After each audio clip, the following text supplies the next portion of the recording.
Welcome to the Strongest Steel Podcast. This is episode 27 of season 3 of the Strongest Steel Podcast, our monthly podcast from the United Steelworkers District 3.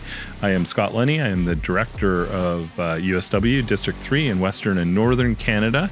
And we are recording here at our offices on the traditional and unceded territory of the Coast Salish people, the Squamish, Musqueam, and Tsleil-Waututh nations. And I'm pretty excited. We've got a guest today who is a friend of mine for many years, a fellow British Columbian, a fellow labor leader who has taken the big step to try to run to be the leader of the federal New Democratic Party of Canada. And so I'm really happy to have a conversation with Rob Ashton today on the Strongest Steel Podcast.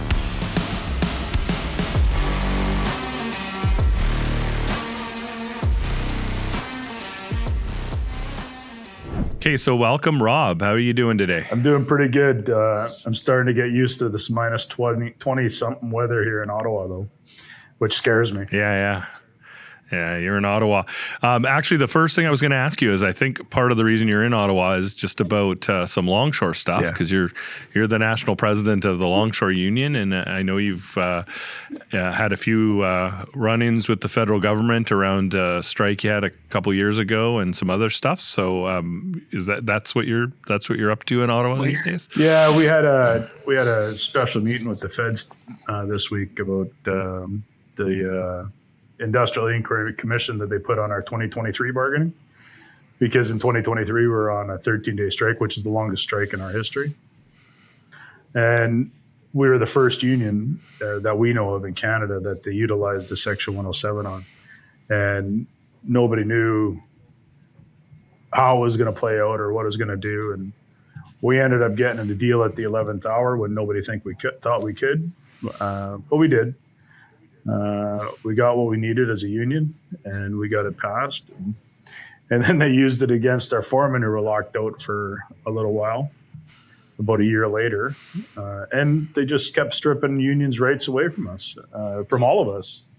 Not only our union, but unions across the country with the Section 107. So this is it's Section 107. It's like a bit of a backhanded way to legislate federally regulated folks back to work without actually going to Parliament and legislating people back to work, right? Yeah, Section 107 is the worst way to do it.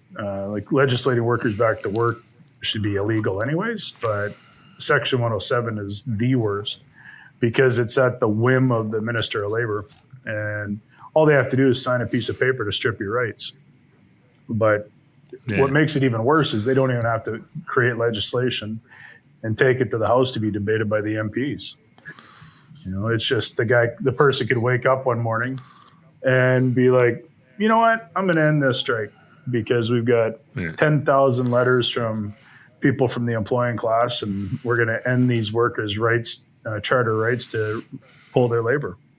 The only power that we have at the end of the day. Yeah, for sure. Yeah. Well, that's probably a bit of a segue into the big question. I think I've asked you this before, actually, when we were on that Zoom town hall for the steelworkers, and I guess just to be upfront to the listeners, that steelworkers have endorsed Rob for leader of the federal NDP.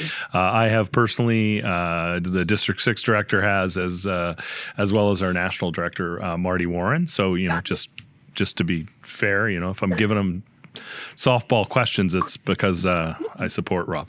But plus, softball is a good sport. It's a great sport. Yeah, for sure.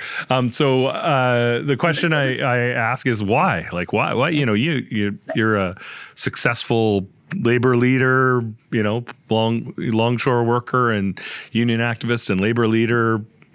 Probably, I assume, living a good life out here in BC. Why would you want to go be the leader of the federal NDP and have to spend time in Ottawa?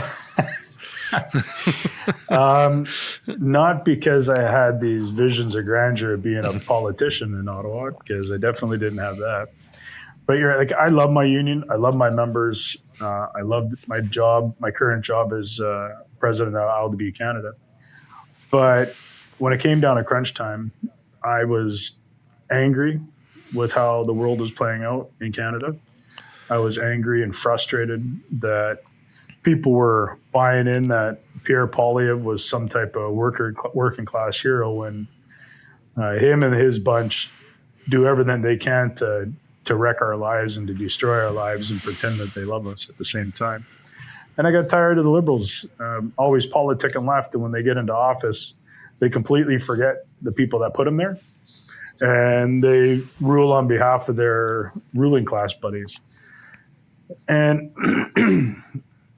I figured, it's been a very long time, probably since the founding of the CCF, that we've actually had a worker leading the Workers' Party.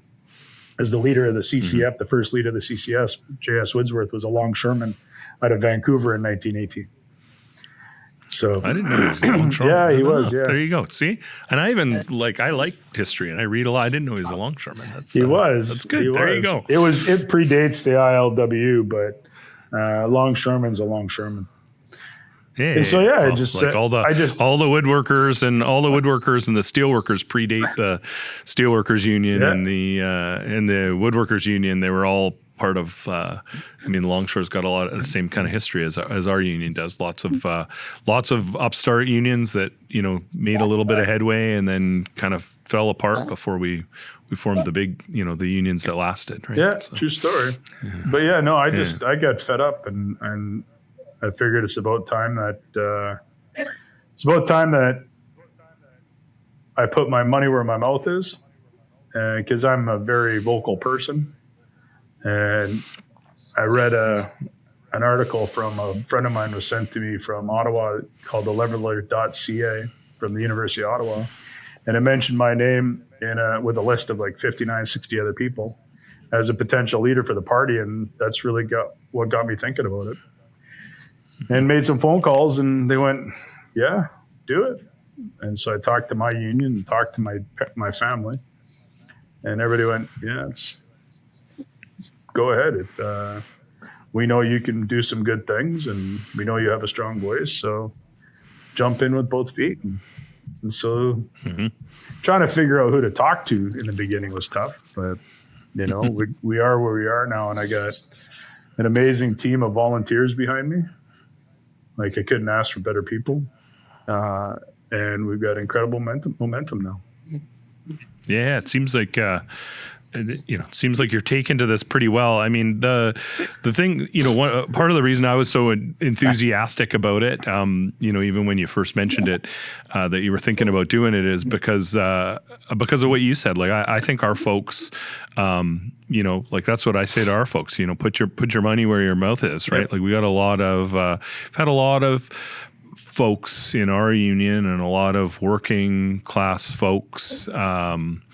I'd say particularly outside of metro areas, but even in metro areas around the country that have really lost faith in, politics in general in a lot of cases, but certainly in the supposed to be their party, the Working Workers Party, the federal NDP, and complain a lot about it. And like I'm like you, I listen to the members talk, and they complain a lot about the federal NDP. So, I say every time I get a chance now, we got a real worker here running, so put your money where your mouth is. But I guess my question to you is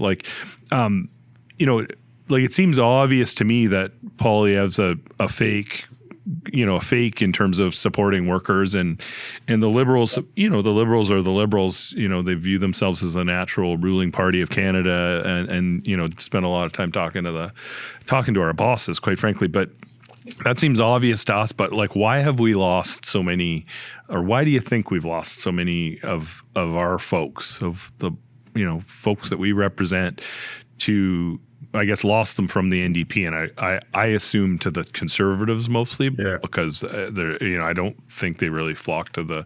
I hope they don't flock to either party, but I really don't think they flock to the Liberals. But why have we lost so many of the? Why do you think we've lost so many of the workers to those clowns? I think over the years we forgot to talk. We forgot how to talk to people, and we definitely forgot how to listen to people. Right? Like, if you look at the last government that we had. Jagmeet and the NDP actually did really good things for the citizens of this country, for the working class. We got dental care, we got pharmacare, and we got anti-scab legislation, just to name three of a bunch of things that we got. But we lost the race to communicating that to Canadians, because those have been our ideals since we've been founded, to get this stuff in, to protect workers and to protect our citizens. But the Liberals beat us to the punch, and they got all the credit for all that stuff, even though the NDP's been trying to get it passed for decades. And all of a sudden, our people start going, well, you're only there to prop up the Liberals. You're not doing anything. But we failed to communicate to people that we actually got all this good stuff. Right? The only reason why we got the benefits that we got for Canadians is because of the NDP. The Liberals have never wanted any of this stuff. And so, we have to learn how to speak to people again. And that's what I bring to the party. We have to definitely learn how to listen to people again. And I'm an excellent listener, especially now because I got hearing aids now, so I can do it really good now. But we have to go back to our old playbook and change some of the plays. And by that, I mean, we used to go to colleges and universities. We used to go stand on the street corner with our soapbox and talk to people and debate with people. But we abandoned all that stuff. Mm-hmm. Right? And then who steps in? The Conservatives step in. And then they start to grab all these young people that we used to be able to grab, because it's everybody's default position is to take care of people and to be kind with people and to try to make life better for everybody. Until conservative governments like Pierre, not government, Lord help us, till conservative governments run by people like Pierre get a hold of them, and they teach them different ways, and that's to blame people, blame everybody except for the parties in power, blame everybody except for them, right? And so what I bring to this race is I have the ability to steal back our playbook, right? I have an ability to engage with people and to listen to people and listen to what they're saying and engage with them. Because it's real concern, it's real frustrations and real concerns, and that's what I've struggled to convey to folks. I think some of the provincial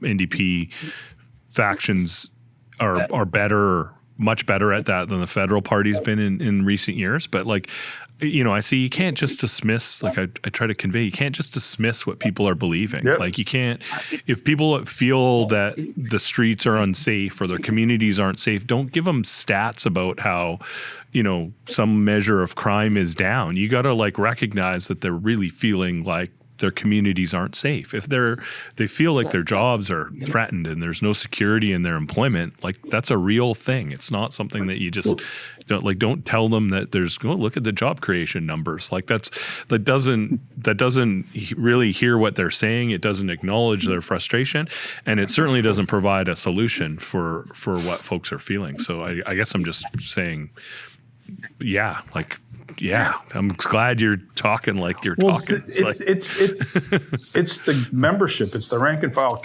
Canadian citizenship out there are the people that are on the ground floor. They're the ones that know what's going on. They're the ones that are actually feeling all the effects that's because of what's happening in this world. Not politicians that are sitting in Ottawa, right? You got Pierre Poilievre, who, when he wasn't even a part of government, was living in social housing, and yet the Conservatives have never voted to support social housing, right? Because they don't care about everyday Canadians. They care about taglines. They care about their corporate landlords. They don't care about us. Yeah. So we have to, and Scott, you said it and hit it right on the head, is we have to listen to people. We have to listen to their concerns. Mm-hmm. Because if not, we're failing people. Yeah. Yeah, for sure. Hey, you mentioned before, Rob, young people, and I don't know if I told you this already, but I got my youngest son, who's not that young anymore. He's 24, but anyway, I got him to join the party, and he's a Rob Ashton supporter. But just thinking of him and my other kids and what they're facing right now in terms of I honestly think a generation that might not be as well off as their parents for the first time in I don't know how long, right? Yep. What do you have a message in particular for young folks? Because I think young folks are some of the most frustrated and feeling abandoned by everybody. Yep. Because you can't afford to live, you can't find a good job, you can't, everybody's telling you to just, that's the way it is, and there's nobody offering really, I don't think, a lot of solutions. So do you have a message in particular for young folks? Yeah, I do actually. A quick little story about that. When I talked to my family, I had my dad and my youngest daughter Madison sitting, she's 21, sitting outside with them one night. And I was telling my dad this, and he's like, "It's great. That's going to be awesome. You got this." And I looked at my daughter, Madison. I was like, "Hey, you going to sign up to support your dad?" She looked at me. She went, "Nope." And I went, "What? I'm your dad." And she goes, "I'm not going to blindly support you, even if you're my dad." She goes, "What are you going to do for people my age?" She goes, "We have nothing to look forward to in this country." She goes, "So the day that you prove to me that you have a solid plan to actually do something for young people," she goes, "I'll sign up to the party." And then my dad looked at me and goes, "Yeah, son, what are you going to do for her generation?" I was like, holy fuck, it's already getting derailed.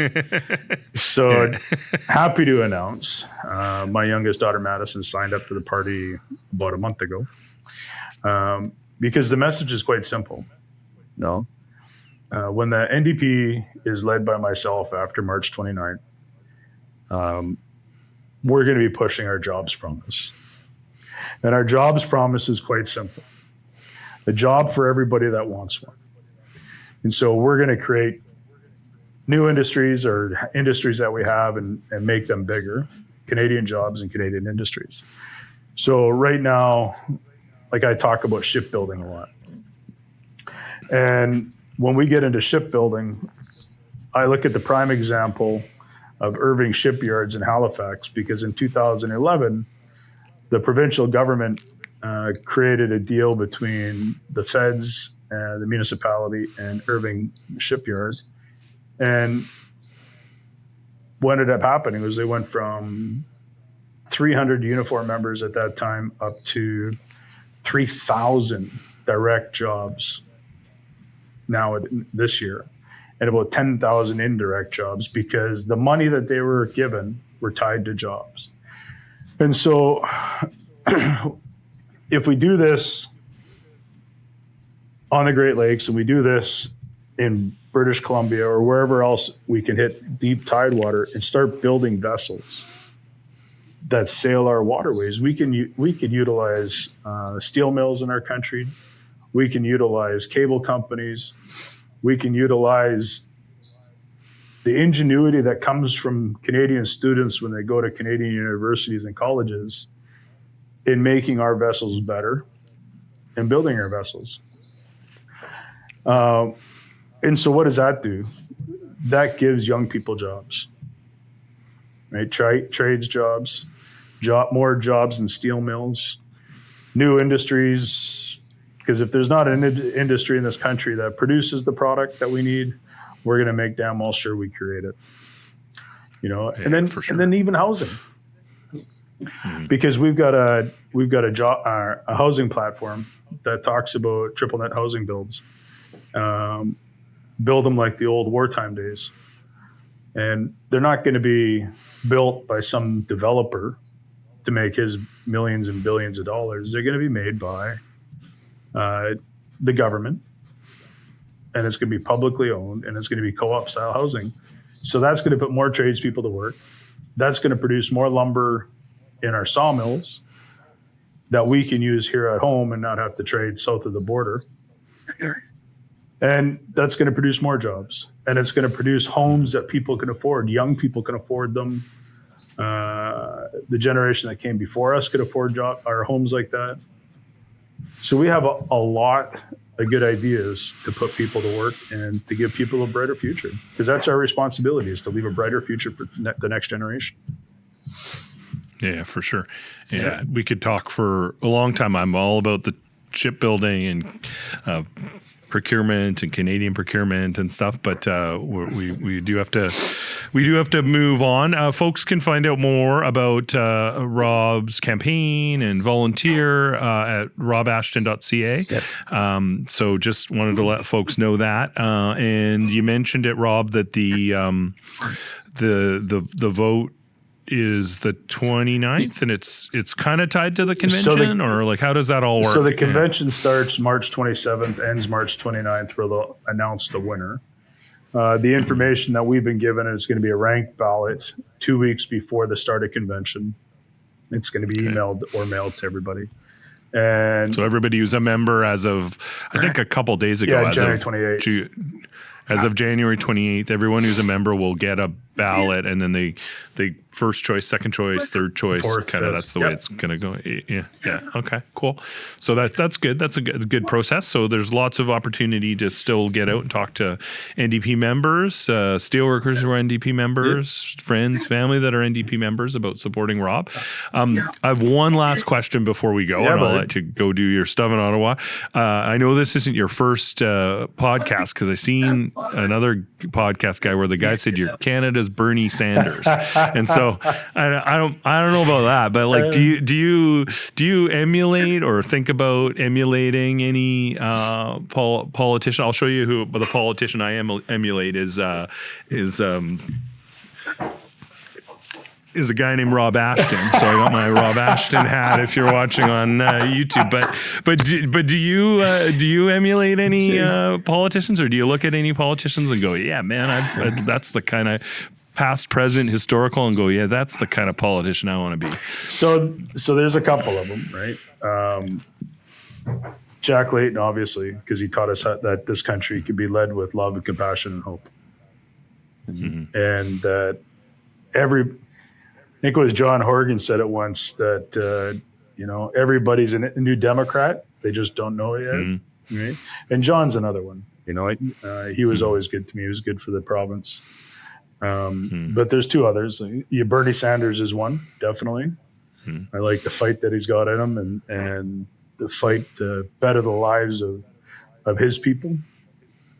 And then there's the J.S. Woodsworth, who's, like I said earlier, a longshoreman, who led the CCF. But then there's Harry Bridges, who's the founder of the ILW. And when the ILW came along, before the ILW, every strike that happened in the United States for the waterfront was broken by the employers pretty much. And it was broken because it was only white people that were allowed to work the waterfront back then. And so when we went on strike I hope I don't get the year wrong, because I'll get angry emails from my colleagues down south. In 1934, before they went on the coastwide strike, Harry Bridges went to the black churches up into the coast and said, "Look, if you don't scab on us, I promise you a place in our union." And they didn't. And true to his word, he opened up our membership to everybody. Right? He fully integrated our union. And that was the best thing that ever happened to our union. Right? Like one of our locals down in San Francisco, that's the home of our union. One of the most militant locals in our union. And they've done a lot of great things. And if it wasn't for that, that moment in time where an Australian seafarer who jumped ship to create the ILW as a longshoreman, where he identified that the vision is the weapon of the boss, probably wouldn't be sitting here talking to you right now. Mm-hmm. Mm-hmm. And so if you take a little bit of something from each one of those people, you know, and my dad, of course, and my mom, but they're not politicians. But yeah, you know, you take a little bit of something, you meet it every day of your life. Mm-hmm. You take a little bit of their good stuff, and then it helps you become a better person, and you just keep trying to become that better person so that you can help as many people as you can. Yeah. That was a really long answer to your really easily answered question. No, it's good. It's good. I mean, I'm with you on all of that. So I think that's great. So first, I just want to thank you for taking the time, Rob. But more than anything else, I want to thank you for stepping up and walking the talk, because I think we all have to do that. Not that I'm running for political office other than my current position, but we all need to support the notion that if we see something wrong, we gotta step up and try and fix it, and that's what the union's all about. That's what the NDP is all about, and it's really what we should all be all about, is like trying to fix things that are wrong in our society and make life a little bit better for folks. And I see you trying to do that, and I respect you for it, and I support you for it. And I just want to again thank you for being here. And then to all of the listeners, thank you for listening, watching on YouTube and Spotify and Apple, whatever all those other things are. And tell your friends, we are still the #1 steelworker podcast in Western Canada. So we want to stay there. And if you want more information about Rob Ashton's campaign, robashton.ca. And if you want more about District 3 of the Steelworkers, it's usw.ca/District 3.